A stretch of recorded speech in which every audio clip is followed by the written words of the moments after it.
Assalamualaikum warahmatullahi wabarakatuh. Selamat datang kembali di channel saya, Sultan Hikmah. Sahabat beriman yang dirahmati Allah, pada video kali ini kita akan membahas tentang sebuah dosa yang dosanya jauh lebih besar daripada dosa berzina maupun dosa membunuh. Dan ternyata dosa ini adalah dosa yang paling sering dilakukan oleh kaum muslimin. Di dalam Islam, berzina termasuk salah satu dosa besar. Sudah banyak dijelaskan baik di dalam Al-Quran maupun hadis tentang hukuman dan bahaya dari dosa yang satu ini. Di dunia saja, pelaku zina yang tertangkap dan ketahuan akan mendapatkan hukuman cambuk hingga rajam. Tentu saja, hukuman tersebut jauh lebih ringan dibandingkan hukuman di akhirat kelak. Selain zina, ada lagi dosa besar lain yang tak kalah mengerikan ancamannya bagi pelakunya. Dosa besar tersebut adalah membunuh.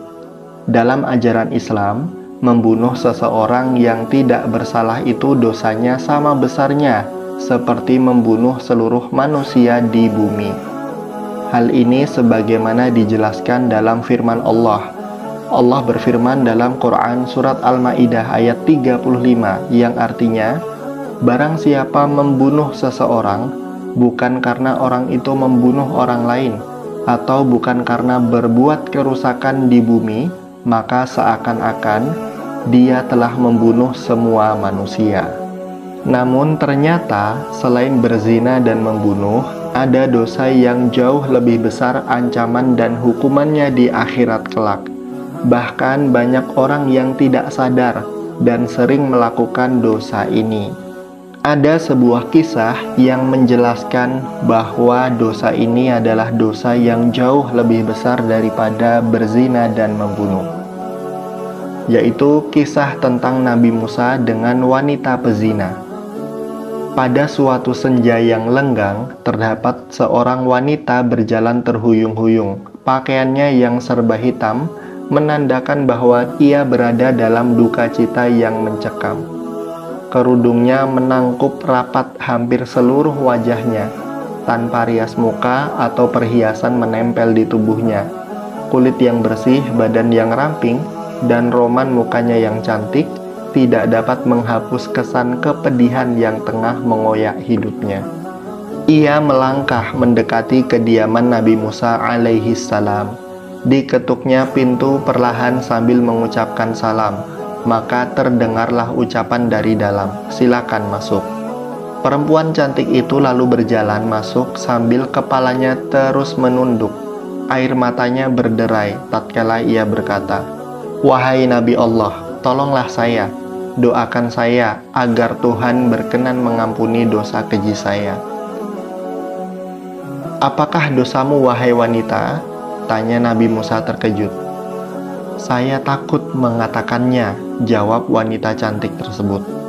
"Katakanlah, jangan ragu-ragu," desak Nabi Musa.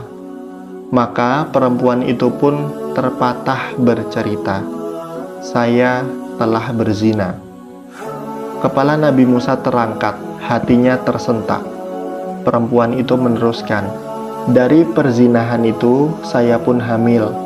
Setelah anak itu lahir, langsung saya cekik lehernya sampai tewas," ucap wanita itu seraya menangis sejadi-jadinya. Nabi Musa berapi-api matanya, dengan muka berang ia menghardik, "Perempuan bejat, enyah kamu dari sini, agar siksa Allah tidak jatuh ke dalam rumahku karena perbuatanmu. Pergi!" teriak Nabi Musa sambil memalingkan mata karena jijik. Mendengar perkataan tersebut, perempuan berwajah cantik itu dengan hati hancur luluh, segera bangkit dan melangkah surut. Ia terantuk-antuk keluar dari dalam rumah Nabi Musa.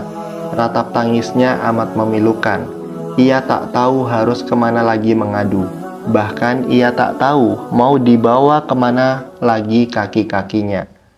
Bila seseorang nabi saja sudah menolaknya, bagaimana pula manusia lain bakal menerimanya? Terbayang olehnya betapa besar dosanya, betapa jahat perbuatannya. ia tidak tahu bahwa sepeninggalnya malaikat Jibril turun mendatangi Nabi Musa. Jibril bertanya, "Mengapa engkau menolak seorang wanita yang hendak bertaubat dari dosanya? Tidakkah engkau tahu dosa yang lebih besar daripadanya?" Nabi Musa terperanjat. "Dosa apakah yang lebih besar dari kekejian wanita pezina dan pembunuh itu?" tanya Nabi Musa dengan penuh rasa ingin tahu. "Betulkah ada dosa yang lebih besar daripada perempuan yang nista itu?" lanjutnya. "Ada," jawab Jibril dengan tegas. "Dosa apakah itu?" tanya Musa kian penasaran. "Orang yang meninggalkan sholat dengan sengaja dan tanpa menyesal, orang itu dosanya lebih besar daripada 1000 kali berzina," jelas Jibril. Mendengar penjelasan tersebut, Nabi Musa kemudian memanggil wanita tadi untuk menghadap kembali kepadanya. Ia mengangkat tangan dengan khusyuk untuk memohonkan ampunan kepada Allah bagi perempuan tersebut. Nabi Musa menyadari orang yang meninggalkan sholat dengan sengaja dan tanpa penyesalan sama saja dengan berpendapat bahwa sholat itu tidak wajib dan tidak perlu atas dirinya. Berarti dia seakan-akan menganggap remeh perintah Tuhan, bahkan seolah-olah menganggap Tuhan tidak punya hak untuk mengatur dan memerintah hambanya. Sedangkan orang yang bertaubat dan menyesali dosanya dengan sungguh-sungguh berarti masih mempunyai iman di dadanya dan yakin bahwa Allah itu berada di jalan ketaatan kepadanya. Itulah sebabnya Allah pasti mau menerima kedatangannya. Jadi itulah dosa yang jauh lebih besar daripada dosa berzina dan juga membunuh, yaitu dosa dengan sengaja meninggalkan sholat. Meninggalkan sholat 5 waktu dengan sengaja juga akan dihukum dengan hukuman yang berat di akhirat kelak. Ibnul Qayyim al-Jauziyah mengatakan, kaum muslimin bersepakat bahwa meninggalkan sholat 5 waktu dengan sengaja adalah dosa besar yang paling besar, dan dosanya lebih besar dari dosa membunuh, merampas harta orang lain, berzina, mencuri, dan minum minuman keras. Orang yang meninggalkannya akan mendapatkan hukuman dan kemurkaan Allah serta mendapatkan kehinaan di dunia dan akhirat. Ketika peristiwa Isra Mi'raj, Rasulullah Shallallahu Alaihi Wasallam diperlihatkan sekelompok orang yang membenturkan kepala mereka pada batu hingga kepala mereka pecah. Rasulullah Shallallahu Alaihi Wasallam diperlihatkan pada suatu kaum yang membenturkan kepala mereka pada batu. Setiap kali benturan itu menyebabkan kepala pecah, kemudian ia kembali kepada keadaan semula dan mereka tidak terus berhenti melakukannya. Lalu Rasulullah bertanya, "Siapakah ini wahai Jibril?" Kemudian Jibril menjawab, "Mereka ini orang yang berat kepalanya untuk menunaikan sholat fardu." Hadis riwayat At-Tabrani. Kemudian di dalam riwayat lain yang diriwayatkan oleh Ibnu Abbas dalam riwayatnya, jika langit sudah terbuka, maka malaikat akan datang dengan membawa rantai sepanjang 7 hasta. Rantai ini akan digantungkan kepada orang yang tidak melaksanakan sholat, kemudian dimasukkan dalam mulutnya dan akan keluar dari duburnya. Kemudian malaikat mengumumkan, ini adalah balasan orang yang menyepelekan perintah Allah. Lihatlah betapa besarnya dosa meninggalkan sholat 5 waktu dengan sengaja. Sebab itu sama saja kita dengan sengaja menyepelekan perintah Allah Subhanahu wa ta'ala.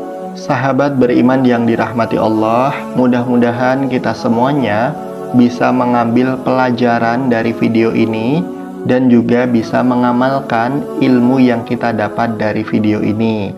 Semoga Allah senantiasa memberikan kita kemudahan untuk menjalankan sholat, supaya kita terhindar dari dosa besar meninggalkan sholat.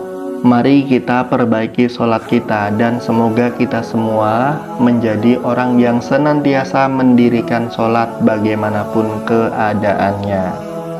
Sahabat beriman yang dirahmati Allah, pastikan like, komen, subscribe, dan juga share video ini supaya kita semuanya mendapatkan amal jariah dari video ini. Terima kasih sudah menonton. Wassalamualaikum warahmatullahi wabarakatuh.